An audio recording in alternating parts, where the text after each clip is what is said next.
name is Abdullahi Haruna from Nigeria. I'm a CC certified in cybersecurity.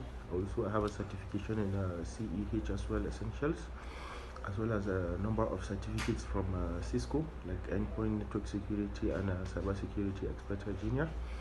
I participated in the run and gun penetration testing exercise, the one-day exercise from condition Zebra in Malaysia, and I'm glad to say that that was a very interesting experience, most especially the hands-on experience.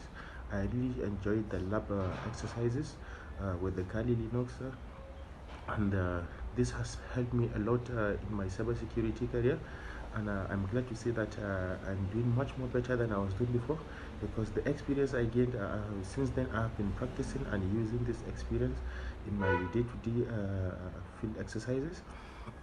And I would like to thank Condition Zebra for the opportunity to participate in the run and gun exercise, and I will be glad to have an opportunity like that again to participate in this exercise again. Thank you very much.